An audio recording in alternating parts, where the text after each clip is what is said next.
Panayotis Pasco revient sur scène avec son second spectacle, intitulé « Entre les deux », dans lequel il revient sur des sujets très personnels, comme la dépression. Dans son livre « La prochaine fois que tu mordras la poussière », publié aux éditions Stock, l'humoriste évoquait sans filtre ce lourd passage à vide qu'il a vécu.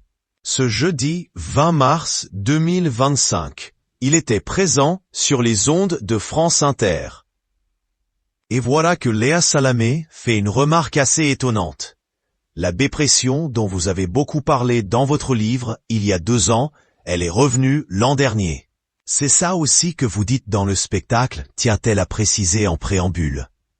Une dépression, vous avez la définition, c'est un rapport sexuel interminable quand tu as déjà joui à la première minute. Devant la lecture de ses propres mots, Panayotis Pasco n'hésite pas à faire un commentaire à la journaliste. Ah oui, mais vraiment tôt là Léa, pour ça. Mais oui, c'est ce que je dis dans le spectacle, je compare la dépression à ça. Visiblement gêné de parler de sexualité très tôt le matin, l'humoriste va poursuivre. Mais c'est vrai que c'est étrange.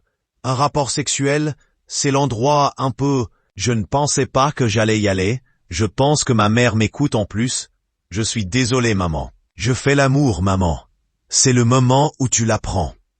J'ai 26 ans. Non mais en fait c'est ça, un rapport sexuel, c'est cet endroit magique où tout est fou, raconte-t-il dans un rire gêné. Ainsi, pour le comédien, la dépression qu'il a vécue peut être comparée à un acte sexuel, mais parfois, quand on jouit, on perd cette espèce de filtre. Évidemment, l'amour sublime ça, mais parfois on perd ça. Et en fait, la vie, je trouve que c'est la même chose.